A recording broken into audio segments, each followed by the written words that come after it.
Hola jóvenes, vamos a revisar la biotecnología microbiana. Vamos a iniciar definiendo qué es la biotecnología, que prácticamente pues es una ciencia que permite el uso de los microorganismos vivos para su uso industrial.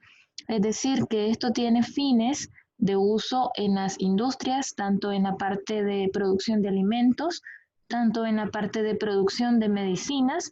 Entonces tiene amplio uso con solamente esa parte, disculpen. Tiene diversos utilidades, por eso ahí se las puse como en la industria de alimentos, en la industria de medicamentos y en bebidas alcohólicas de todo tipo. Entonces, hacemos la diferencia con la ingeniería genética, porque la ingeniería genética es un campo más amplio que la biotecnología. ¿Por qué se los dejé en esta clase? Para que ustedes vean la pequeña diferencia que existen entre estas dos, pero que tienen una relación muy similar. De hecho, también está basada en la utilización de seres vivos o de sus componentes para realizar determinados procesos químicos con finalidad industrial. Entonces nos damos cuenta que por definición pareciera como que fueran lo mismo, pero realmente esta tiene un campo un poco más amplio porque esta logra pues comprender o dividirse en dos partes. Esta comprende o contempla procesos biotecnológicos clásicos y la ingeniería genética propiamente dicha. En el caso de los procedimientos biotecnológicos clásicos, encontramos la fermentación o las fermentaciones. En el caso de la ingeniería genética, encontramos dos ramas, lo que son los genes terapéuticos y los genes transgénicos. En el caso de los terapéuticos, está más asociado directamente a la extracción de ARN, que son fragmentos de ADN, ¿verdad? Ya ustedes saben, en la clase anterior cuando vimos la parte de la expresión genética. En lo que es la transcripción, sabemos que es la manera en que la célula puede generar una nueva cadena de ARN a partir de una molécula de ADN. Entonces, en este caso, cuando se obtiene el ARN, se va directamente a procesar para hacer la obtención de proteínas, conocido como el proceso de traducción. Entonces, en ese caso, la ingeniería genética lo que hace es manipulación de genes terapéuticos para el fin de obtener proteínas. En el caso de los genes transgénicos, la utilidad es para producir medicamentos, para conseguir también órganos para trasplantes orgánicos, como decimos nosotros. Entonces, en ese caso, aquí nosotros les decía, pues ampliar esta parte para que ustedes vean la diferencia, que la ingeniería genética es un poco más amplia en relación a la biotecnología. Vamos a revisar la fermentación láctica, pero antes de entrar a fermentación láctica tienen que conocer ustedes qué son las bacterias ácido lácticas, porque estas son las responsables de hacer este procedimiento. Las bacterias ácido lácticas generalmente son microorganismos benignos, son bacterias las cuales pues tienen la finalidad de producir ácido láctico. Son bacterias gram positivas, todas ellas, independientemente de su morfología, independientemente de la especie en la que pertenecen, son gram positivos y son ácido resistentes, es decir, son bacterias que soportan los medios ácidos. Son bacterias que permiten estar o reproducirse en medios de mayor acidez o de pH ácido. Pueden ser cocos o bacilos, como les decía, independientemente de su morfología, son gram positivos y permiten la misma función.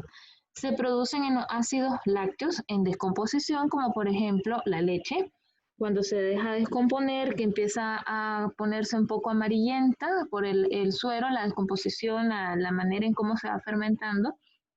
Y si se prueba, es ácida.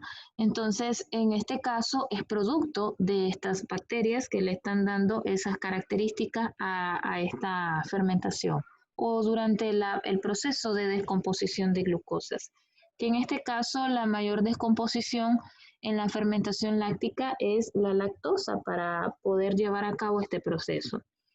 Entonces ellos hacen la fermentación de los carbohidratos de los lácteos, como les estaba diciendo, la descomposición de, en este caso, la lactosa, que es el azúcar de mayor composición de las leches, y cuando se descompone va a llevar a cabo este proceso. Entonces, en resumidas cuentas, ¿qué podemos decir de la fermentación láctica? Realmente es un proceso catabólico. ¿Qué significa que es catabólico? Es decir, que es un proceso degradativo. Anaeróbico. ¿Qué significa anaeróbico? Que es, se realiza en ausencia de oxígeno, el cual tiene como objetivo la síntesis de energía o ATP. Entonces, ¿qué podemos concluir de la fermentación láctica? Lo pueden dejar como lluvia de ideas. Número 1, proceso catabólico. Número 2, proceso anaeróbico. Número 3, produce ATP. Hasta ahí lo pueden dejar de una manera sencilla, de una manera rápida, para que ustedes lo puedan sintetizar. ¿Qué son las fermentaciones lácticas, homolácticas y heterolácticas? Porque aquí nosotros tenemos estos dos tipos. En relación a la homoláctica, su único producto es el ácido láctico, esa es la única finalidad. En cambio, la heteroláctica puede producir etanol y dióxido de carbono. Entonces, ustedes me dirán, ¿a través de la fermentación láctica podemos obtener alcohol? Sí, pero específicamente a través de la fermentación láctica de tipo heteroláctica, que produce o deja como resultado en su proceso final estos dos compuestos. Y ustedes me van a preguntar, ¿y cómo sabemos o cómo se produce o qué hace la diferencia entre estas dos? ¿Quién produce esto? Simplemente una enzima conocida como aldolasa.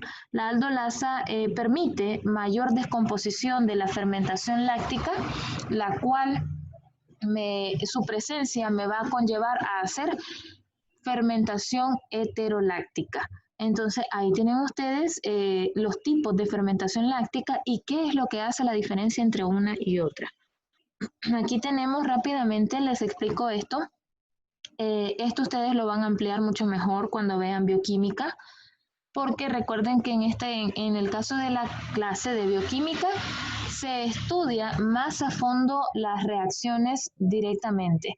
En esta clase pues se revisa nada más de manera general. Entonces, aquí tenemos la fermentación láctica. En este caso nosotros necesitamos de partida tener una partícula de glucosa para poder llevar a cabo el proceso de fermentación. En este caso, ¿cuál es la partícula de glucosa más común? O mejor dicho, la que necesitamos para entrar a la fermentación láctica, la lactosa. Entonces, aquí sería la lactosa que entra al proceso de glucólisis. La glucólisis es un proceso en el cual se degrada o es un proceso catabólico del azúcar.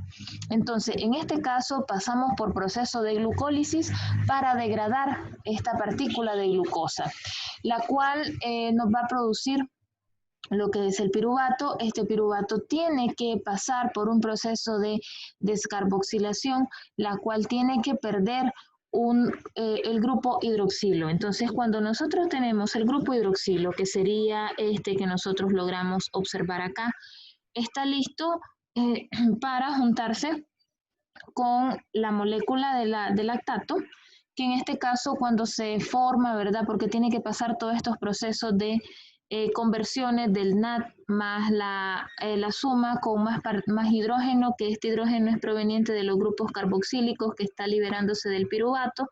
Entonces nos conlleva al proceso de fermentación láctica. Es decir, a partir de la misma glucosa vamos a llegar a producir ácido láctico, que es el que nos estará dando la característica ácida de la descomposición de los lácteos, inclusive del queso. Cuando el queso se está descomponiendo, nos produce ese sabor agrio producto de la misma fermentación láctica. Entonces, ahí lo tienen de manera rápida, ¿verdad? Cuando vayan a estudiar ustedes lo que es bioquímica, van a estudiar mucho mejor estos procesos más amplios. ¿Qué tipo de microorganismos participan en la fermentación láctica? Ya les dije anteriormente que son microorganismos benignos, que son gram positivos, pero ¿cuáles son? Aquí los tienen. Tenemos en primer lugar los lactobacilos, los lactococcus. Estos dos primeros son los que más comúnmente vamos a encontrar en los procesos de descomposición láctica. Tenemos las Bifidobacterium, que prácticamente también nos ayudan a producir el ácido láctico en el momento de la descomposición. De igual forma, tenemos los Streptococcus thermophilus, tenemos los Enterococos, diferentes especies, y los Leuconostoc lactis, que también participan directamente en este proceso. Entonces, esos son los principales microorganismos que participan en la fermentación láctica. ¿Para qué sirve la fermentación de este tipo? ¿O para qué nosotros pues lo utilizamos? Primeramente para la producción de la acidez en la leche o la acidificación, también en los procesos de pasteurización, en la esterilización de utensilios, en los periodos de fertilización de los lácteos y en la producción de estos mismos. Para producir leche, sobre todo pues lo que es la leche agria, el yogur, la mantequilla, los quesos, las cuajadas, el queso maduro también. Entonces, ahí tienen ustedes las principales utilidades de este tipo de fermentación. ¿Cómo se obtiene el ácido láctico? Mediante el azúcar natural de la leche. Ya lo vimos en la parte anterior que necesitamos tener la partícula de glucosa para poder degradarla y se nos pueda convertir en la molécula de lactato, que es la que va a ser el precursor de la acidez de esta materia. Entonces, mediante el azúcar natural de la leche, como por ejemplo la lactosa es la principal, ¿quién produce este tipo? La bacteria o el Bacillus lactis acid, que es esta que les puse acá. También encontramos lo que es otro tipo de acidez de este tipo del ácido láctico mediante el almidón, es decir, mediante la glucosa propiamente dicha a partir de las uvas. En esta funciona más para la fermentación láctica que nos va a llevar a conducir etanol. Y también mediante el azúcar de caña, que es la sacarosa, también para la producción de etanol. Entonces, ¿quiénes ayudan en este proceso? Los bacillus del Brueckii. Así se llama esa especie, que es esa que les puse ahí en microfotografía. Muy bien, entonces ahí tienen ustedes, si yo les pregunto, mediante o cómo se obtiene el ácido láctico. La puedo poner como respuesta de complete o de selección múltiple y ahí tienen ustedes los tres tipos de azúcares. ¿Cuáles son? Lactosa, glucosa y sacarosa. De las diferentes bacterias, tanto del Bacillus lactis acid como el Bacillus del Brueckii. ¿Qué es la levadura? Esta pues vamos a revisarla. Este es un hongo que produce la fermentación del pan. Es lo que nosotros logramos observar en el pan en descomposición, que es la misma que se utiliza al momento antes de hornearlo. Entonces ahí tienen ustedes, esa es la microfotografía para que la conozcan cómo es la levadura, y esta es la más común, la Saccharomyces cerevisiae. Es la especie que nosotros pues más observamos, que más estudiamos en este tipo de proceso. Realmente pues desde 1859 el señor Louis Pasteur, o Louis Pasteur como ustedes lo quieran mencionar, descubre la acción que produce la levadura en la fermentación. El señor Louis prácticamente él era un médico, él era microbiólogo, de hecho es el padre de la microbiología, así que no solamente dejó este aporte, él dejó el descubrimiento del bacillus de la tuberculosis, por eso se llama también el bacilo de Koch. Bueno, lo descubrió el señor Robert Koch, pero este señor también participó en esa observación de microorganismos.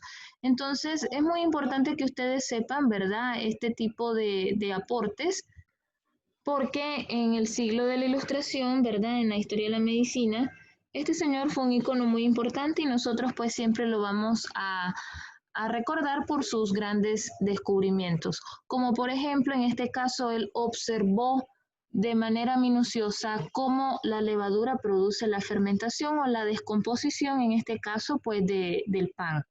Entonces, gracias a él nosotros conocemos a las levaduras, ¿verdad? Según sus escritos y según la misma historia de la medicina, así como también los aportes de Robert Koch, que también pues él descubrió otros tipos de microorganismos, especialmente lo que era la tuberculosis.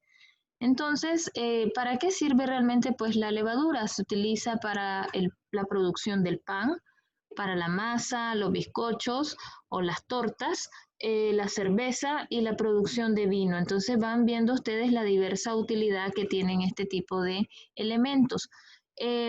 Realmente, pues cuando se somete, en el caso del pan, de la masa, de los bizcochos, se someten directamente al excesivo calor en el momento de que se va a hornear, la levadura aparentemente pues muere. En este caso queda atrapada en bolsas de aire, las cuales quedan fijas a los moldes en los que se están preparando y permiten la elevación de la masa o el crecimiento de la masa.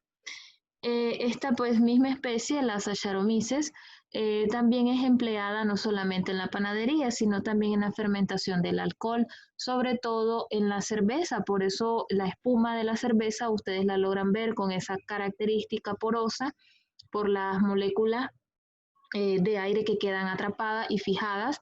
Es gracias a la característica o gracias a la presencia de la Saccharomyces cerevisiae. ¿Qué elementos hacen crecer la levadura? Porque esto es algo muy importante. Nosotros tenemos que conocer, según pues lo que vamos estudiando, tenemos que conocer qué hace crecer la levadura y qué inhibe el crecimiento o lo detiene. Entonces, primeramente vamos a revisar, en resumidas cuentas, las patatas o las papas, el agua que se utiliza para poderla servir permite mayor crecimiento de la levadura por la presencia excesiva del almidón. El azúcar también puede permitir el crecimiento de la levadura en el caso, ¿verdad?, del uso de una panadería o de lo que es la elaboración de los panes dulces, son los que mayor levadura contienen, son los que más van a crecer precisamente por la presencia del azúcar. ¿Qué tipo de elementos lo inhiben? Esto es lo contrario. Aquí tienen ustedes la sal, la mantequilla, los huevos y las grasas. Permiten la inhibición de la levadura. Entonces ustedes me van a decir, cuando se hacen las preparaciones de los pasteles, de las masas que llevan huevo, que llevan leche, que llevan la levadura en polvo, entonces prácticamente inclusive el azúcar, esto permite un balance. Es decir, sí va a crecer, pero también se le colocan ingredientes que la permiten inhibir, no solamente para que no quede aquello totalmente elevado o totalmente echado a perder, como decimos. Entonces es un balance cuando se hace en las preparaciones de las panaderías, no va pura, en el sentido de que solamente va con azúcar para que crezca demasiado. Hay que mantener un balance, por eso también se coloca lo que es mantequilla, lo que es huevo, para que tenga el equilibrio adecuado o ideal. Entonces ustedes ya saben qué lo hace crecer y qué inhibe a las levaduras.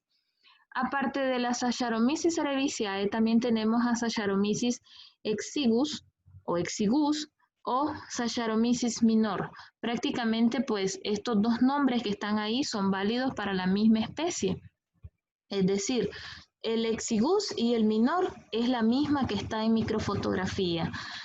Tiene dos nombres para que ustedes pues las conozcan. Si la van a ir a investigar solo como minor o como exiguus, están hablando de la misma, ¿ok? Solamente les hago esa aclaración para que ustedes pues si lo van a investigar, lo van a ir a revisar por otras literaturas, sepan que es la misma especie con dos nombres. La fermentación alcohólica, ¿qué es esto? Es un proceso igual, es catabólico, es decir, degradativo, y también anaeróbico, es decir, que no necesita oxígeno para producir su fermentación. Tenemos también de que es un proceso biológico con el objetivo igual de proporcionar energía. ¿A quién va a proporcionar energía? A los microorganismos, específicamente pues las levaduras. Por eso les decía, para la producción de la cerveza, la producción del vino, que también es espumoso, nos permite, inclusive el whisky, nos permite la utilización, en este caso de levaduras como Saccharomyces cerevisiae, para poder generarle, en este caso la fermentación alcohólica, que se le genere la cantidad de energía suficiente para llevar a cabo el proceso. En este caso, la fermentación alcohólica puede producir estos tres compuestos: el etanol, que es el alcohol, el dióxido de carbono y moléculas de ATP, que es la energía necesaria para poder tenerla o para poder obtenerla. Entonces, ahí tienen ustedes los tres elementos básicos. Ahí tienen entonces algunos ejemplos, como por ejemplo, valga la redundancia, ¿verdad? Lo que es el vino, lo que es la sidra y lo que es la cerveza. Entonces, ahí tienen ustedes tres ejemplos de fermentación alcohólica.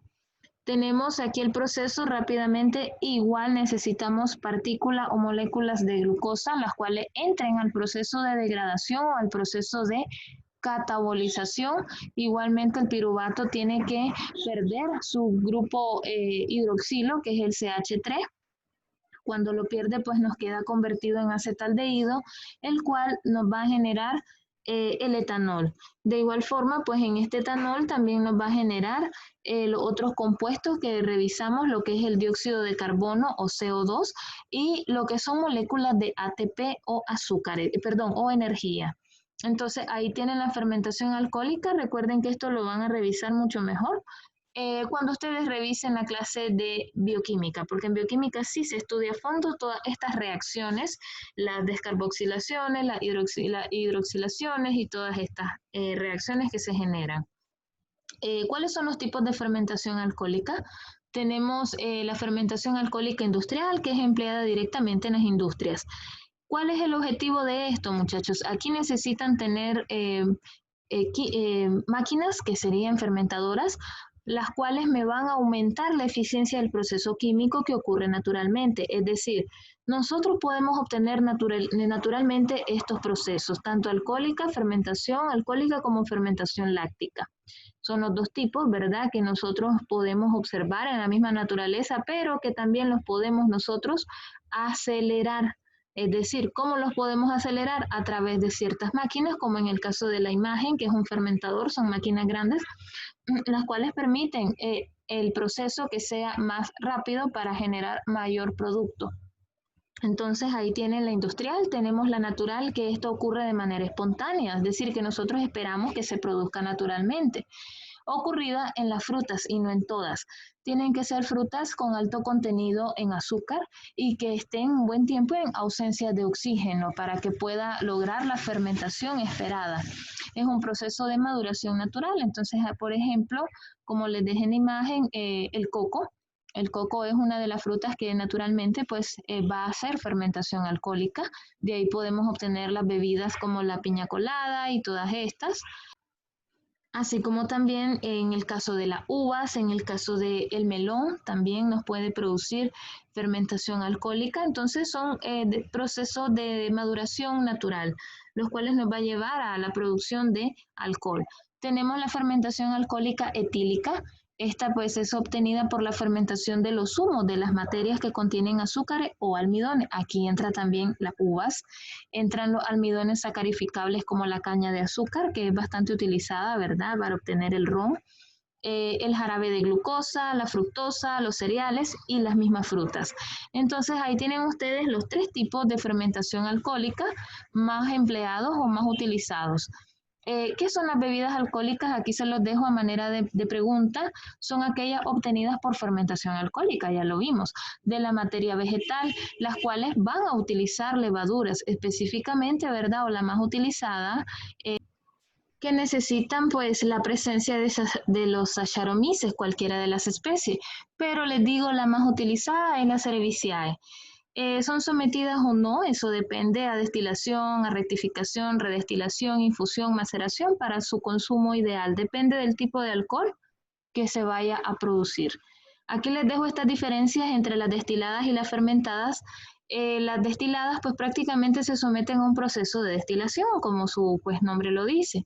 Luego de la fermentación, el cual va a ocurrir como resultado evaporación, recuperación de sustancias volátiles. Ahí tienen ciertos ejemplos como el ron a partir del azúcar, el tequila a través del maguey, el brandy a través de las uvas, el whisky a través de la cebada escocesa o la cebada, o la cebada escocesa o el maíz americano. Tienen el vodka, que pues el vodka se obtiene también a partir del almidón de la papa, y las fermentadas, que son el producto resultante de la fermentación alcohólica también, ¿verdad? Pero de materias primarias vegetales. Pueden adicionarse otros integrantes, otros ingredientes, como por ejemplo saborizantes artificiales, colorantes y todo eso. En estas de las fermentadas aplica más lo que son las bebidas saborizadas, las cremas de mentas y todas esas cosas. Por ejemplo, las piña coladas, el vino a partir de la uva, el sidra a partir de la manzana, el sake a partir del arroz, el hidromiel a partir de la miel, la cerveza a través de la cebada y el pulque a través del maguey. Entonces, con esta pues finalizamos esta clase. Vayan revisándola para estudiar, revisen también sus guías para el segundo parcial, pues que ya pues pronto se avecina. Entonces, mis chicos, sin más pues que agregar, me voy despidiendo de ustedes. Saludos a todos y bendiciones.